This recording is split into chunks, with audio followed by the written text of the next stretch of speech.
Assalamualaikum warahmatullahi wabarakatuh.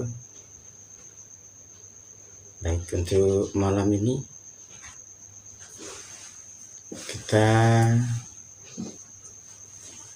ada di segmen ngopi.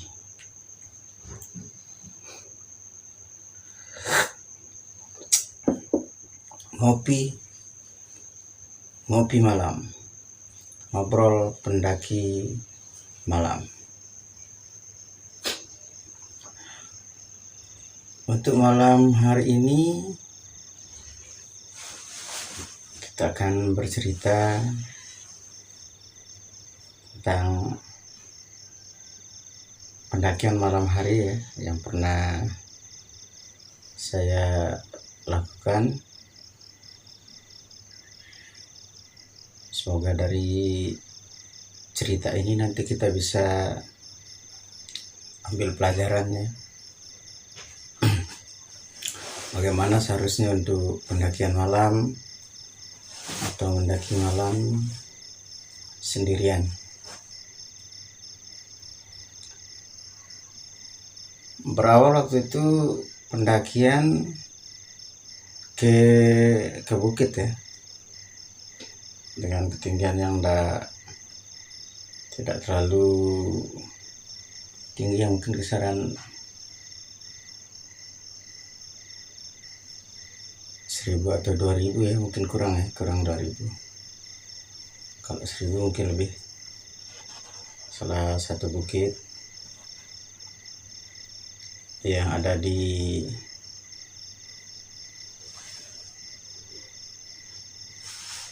utara Rinjani ya, masih termasuk juga kawasan Rinjani.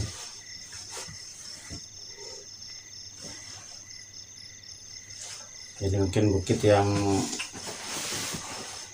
paling pendek ya di antara trek bukit yang ada di Sembalun.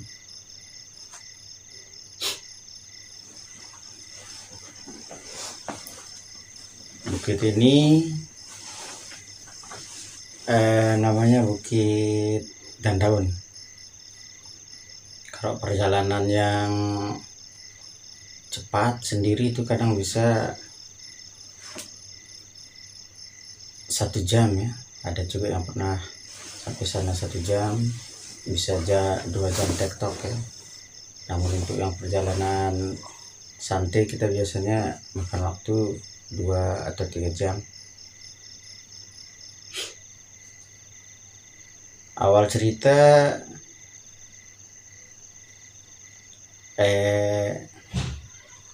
beberapa teman ya, atau salah satu tim yang dari Gumpala itu hari pergi ke Sempana, bukan Sempana, ke Dandaun. Mereka berangkat siang hari, namun waktu itu saya karena kebetulan agak sedikit sibuk, saya nyusulnya malam hari ya. Di waktu itu mereka berangkat siang hari, ada kisaran mungkin 8 atau 10 orang ya, kurang saya ingat karena lumayan lama ya. Untuk Dandaun waktu itu masih, kalau nggak salah belum registrasi ya.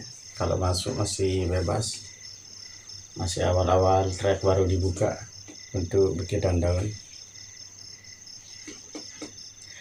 Singkat cerita, sore menjelang malam waktu itu saya berangkat dari Mataram menuju Sembalun sendirian. Di awal perjalanan itu hampir terkena musibah juga ya.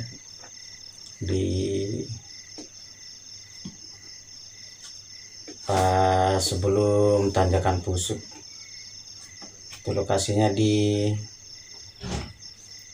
lokasi wisata sugulan mungkin ya, pas di pengkolan, karena terlalu asik naik motor sendirian. Sempat roda motor saya terperosok, namun alhamdulillah tidak sampai jatuh ke ke tebing atau ke jurang.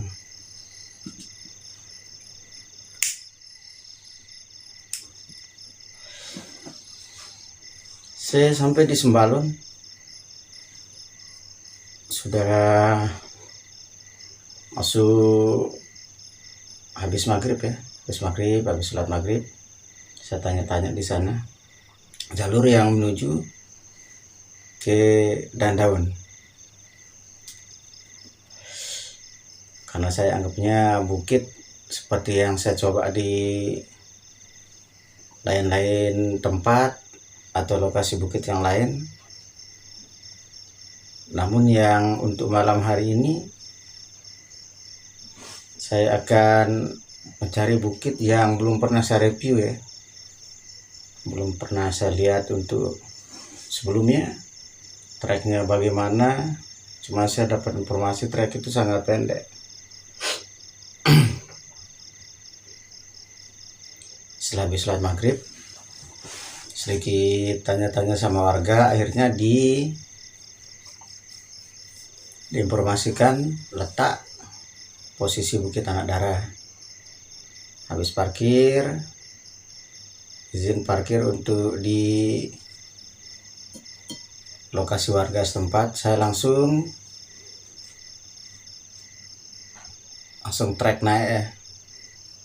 Malam hari itu langsung naik. Di malam itu saya tidak pernah sekalipun ya melihat target posisi untuk Dandaunnya di sebelah mana. Cuma yang saya tahu ditunjuk sama warga jalannya lewat sini. Hanya setelah 15 menit berjalan saya bertemu juga dengan salah satu warga ya, yang mungkin keluar dari ladang ya, atau dari hutan perkampungan. Karena kalau masih kondisi di bawah itu masih ada beberapa warga ya yang mungkin turun dari ladang atau hutan untuk beli kebutuhan. Orang itu menyarankan saya untuk tidak lanjut naik ya, dengan alasan kondisi malam. Bahkan sempat beliaunya bercerita juga mungkin untuk niatnya ya baik mungkin ya, biar saya tidak naik malam hari. Beliaunya sampai bercerita ada dulu salah satu warga sini juga anak-anak sekolah mungkin ya, mungkin anak-anak SD yang ceritanya ya walau alam ya, hilang di sana dan ditemukan sudah ditindih sama batu. Beliau bilang naiknya besok saja, besok pagi. Kalau memang butuh diantar enggak apa-apa, nanti saya antar, ungkap orang tua tadi. Namun karena saya pikirnya teman-teman sudah malam, udah ada di lokasi ya, di tempat itu. Kalau saya naik pagi, teman-teman sudah balik ya, karena biasanya di sana cuma satu malam saja. Biasa pukul 8, pukul 9 untuk yang di Dandaun sudah beranjak pulang. Saya pikirnya seperti itu.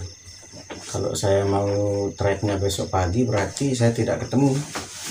Saya bakal berangkat dan mereka berangkat ketemu di jalan untuk pulang. Dan saya kuatkan tekad untuk malam itu harus naik. Ya, akhirnya kurang lebih habis 1 batang rokok ya. Ngobrol-ngobrol dengan orang tua itu saya lanjut jalan naik. Kalau tidak salah untuk jalur dulu saya naiknya lewat tengah ya, lewat parkiran PLN ya kalau mungkin yang sekarang. Jalurnya juga sangat membingungkan karena saya tidak kenal jalur dan tumben melewati jalur itu malam hari. Nah, itulah untuk kesalahannya di sana. Sebenarnya memang aturan untuk pendakian malam hari itu kita melalui atau melakukan perjalanan malam hari, trek itu harus sudah kita kenal dan sudah kita hafal ya. Tidak boleh melakukan pendakian malam hari di trek yang tidak kita kenal. Apalagi targetnya belum kita tahu, jaraknya berapa.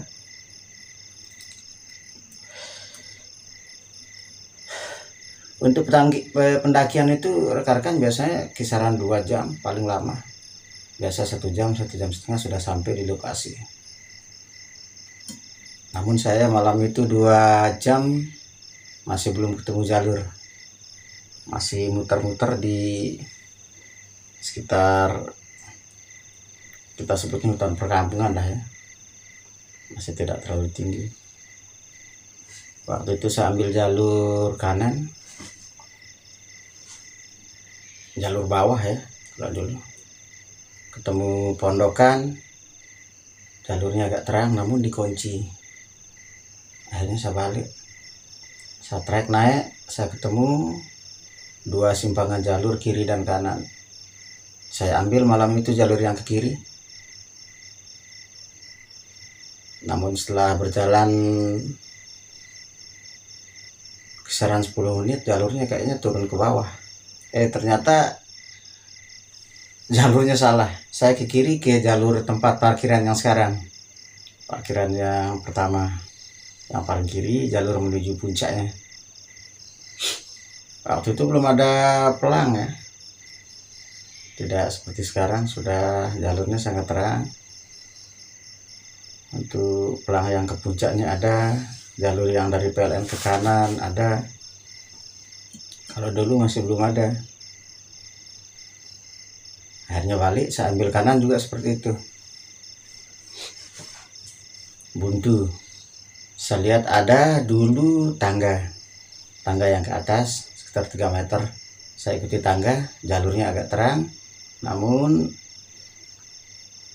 beberapa menit ke atas jalurnya juga sudah tidak terang ya,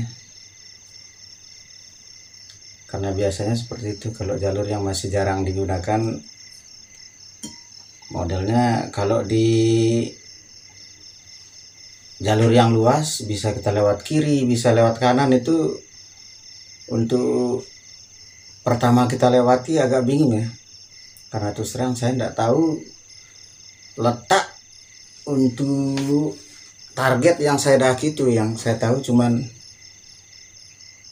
informasi warga, ikuti jalurnya yang seperti di sebelah ini. Saya ditunjukkan jalur lewat ini.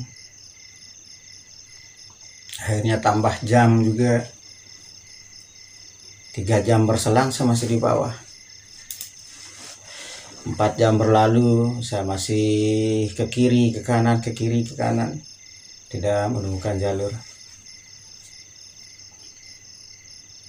Ada saya lihat juga jalur kecil yang di atas, saya ikuti, ternyata buntu juga ya. Nebing ke kanan, namun akhirnya buntu. Padahal jalur itu posisinya di sebelah kiri waktu itu ya, kalau saya ngejar jalur puncak. Akhirnya saya istirahat malam itu untuk sekedar tenangkan pikiran dulu ya. 4 jam itu perjalanan belum ketemu jalur. Akhirnya saya keluarkan rokok, kopi. Kebetulan waktu itu saya bawa kopi, ngopi 1 batang, ngopi 1 batang. merokok 1 batang, dan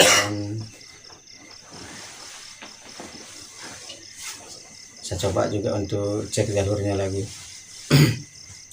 Saya kembali melipir ke kiri ya, sampai kelihatan untuk perkampungan yang ada di Sembalun. Namun waktu itu jalurnya juga belum ketemu, balik lagi ke kanan. Akhirnya karena sudah terlalu capek, merasa jalurnya buntu, saya coba target kita ke atas saja, saya bilang. Walaupun saya tidak yakin ya. Saya dulu perasaannya untuk target yang ke Dandaun itu kita menuju puncak. Ternyata saya salah ya. Kalau ke Dandaun itu, kalau lewat kiri ke puncak, turun lagi ya, turun ke lembah, ada jenis lapangan. Nah di sanalah ada aerial campnya, base campnya di sana. Kalau lewat kanan tidak perlu ke puncak, bisa menuju langsung ke lapangan atau aerial camp yang ada di Dandaun sana. Saya targetnya malam itu sudah buntu ya, sudah.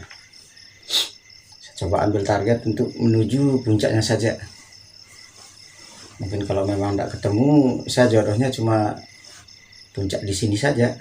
Mungkin besok lah kita ketemu sama teman-teman saya yang sudah ada di base camp. Di perjalanan itu saya sempat juga menemukan, bukan menemukan, yang mendengar ya, ada suara geraman ya, bukan geraman tapi lebih mirip seperti desah napas orang yang lagi kelelahan. Nah kan posisinya saya itu waktu itu masih jalan ya, saya jalan, tapi kok di belakang ada suara napas, suara desah napas. Saya berhenti, suara napasnya hilang. Saya jalan, kedengeran lagi suara desah napasnya.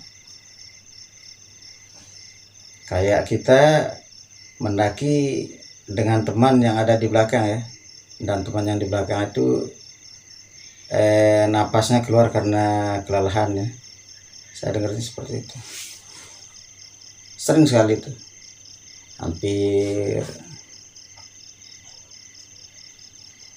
setengah jam ya saya dengar suara seperti itu. Di lain versi ya, di versi untuk yang 1 bulan berikutnya, di lokasi itu saya sama keluarga lewat sana ya, kayak jalur yang saya lewati sekarang itu. Namun waktu itu saya tidak dengar desah napas.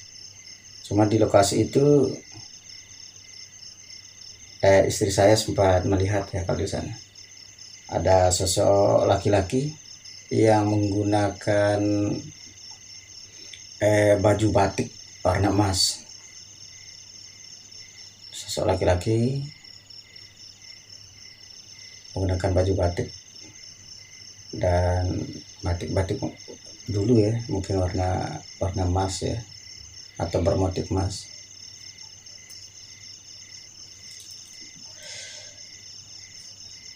Dan waktu itu ya saya berjalan ke puncak ya, sekitar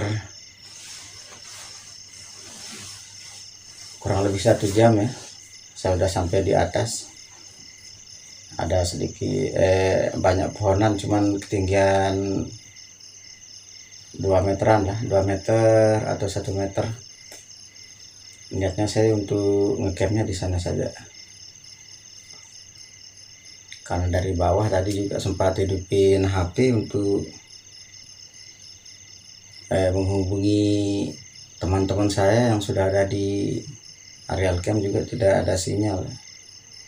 Hanya sampai di puncak saya buka keril, ternyata memang di daypack ya, saya waktu itu tidak bawa keril, saya pakai daypack. Saya tidak bawa tenda, cuma yang ada HP, jas hujan.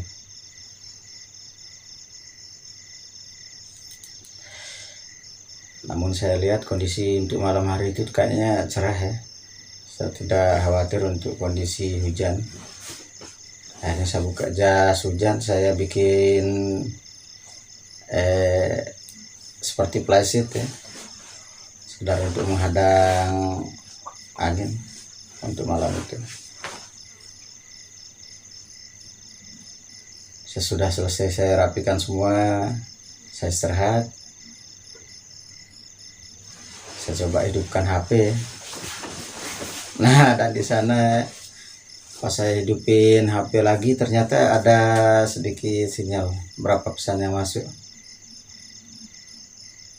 Ternyata teman-teman juga beberapa kali telepon ya, berapa kali kirimkan pesan.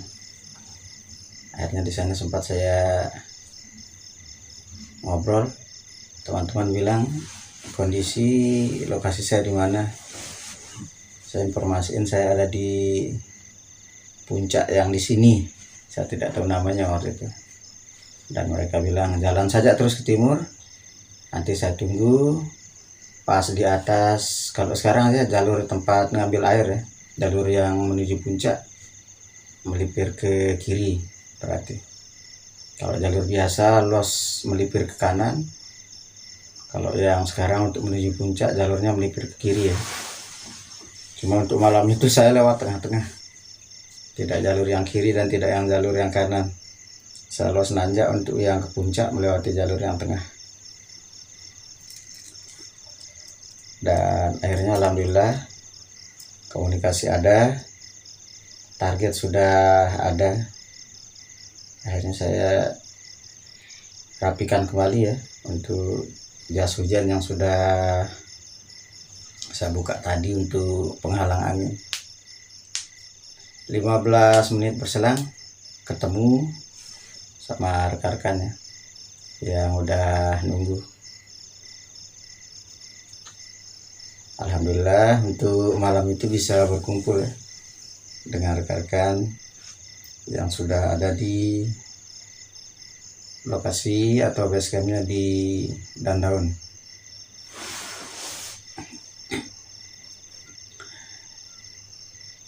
Untuk pelajaran yang bisa kita ambil dari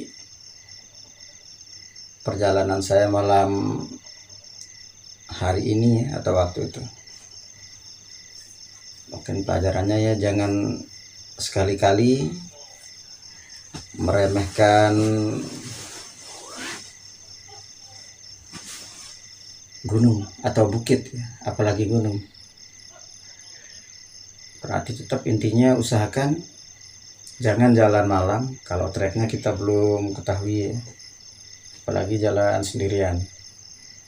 Di samping juga saya kurang lengkap membawa peralatan ya, cuma bawa jas hujan saja.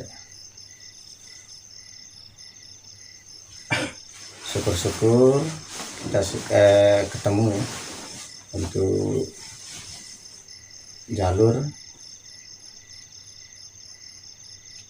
Kadang untuk jalur ya malam hari ya sangat berbeda ya ketimbang di siang hari. Di samping pencahayaan yang kurang, kadang yang membuat samar lokasinya seperti tadi yang saya temukan ya. Jalur yang luas, jalurnya bisa lewat kiri, lewat kanan.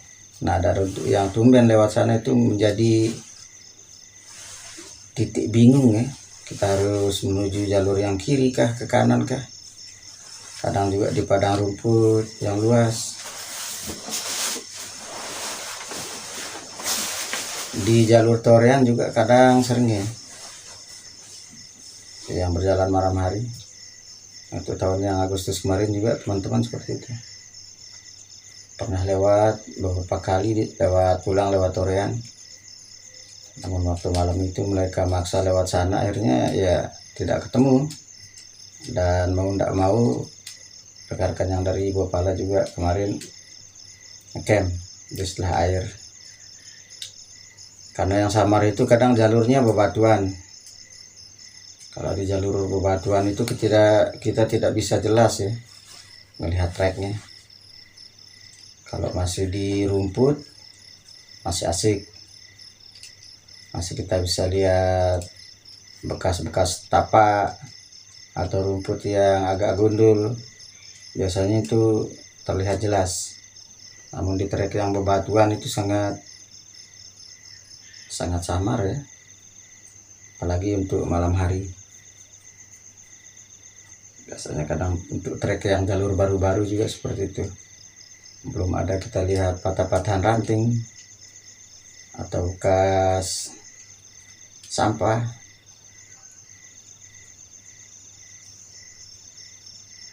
Pelajarannya ya seperti itu ya, intinya jangan memaksakan jalan malam hari kalau memang jalur itu belum pernah kita lewati atau betul-betul hafal ya. Jangan sekali-kali mencoba,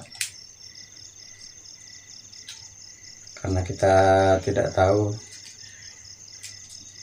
persiapan bekal kita atau kemampuan cahaya senter itu sangat berpengaruh untuk malam hari. Baik, ini saja ya cerita pendek trek malam hari ke Bukit dan Daun. Semoga ini bisa jadi pelajaran untuk kita semua, biar bisa lebih berhati-hati ya, dan lebih waspada dulu jalur yang akan kita tempuh. Kumpulkan informasi sebanyak mungkin, jalurnya, kondisi medannya, dan semuanya yang bisa membuat perjalanan menjadi lancar dan tidak terkendala. Jangan lupa juga untuk jangan sekali-kali ya untuk meremehkan bukit, medan, hutan, gunung. Tetap siapkan peralatan yang safety untuk sleeping, tenda, semuanya. Dan berarti untuk kisah ini jangan ditiru ya, jangan ditiru untuk perjalanan atau kisah saya malam hari ini. Baik, terima kasih. Jangan lupa ya untuk teman-teman di subscribe, di like, atau di share video ini ya kalau memang bermanfaat, biar kita atau saya pribadi ya, biar semakin semangat untuk saling berbagi atau membuat konten-konten yang lainnya. Terima kasih. Assalamualaikum warahmatullahi wabarakatuh.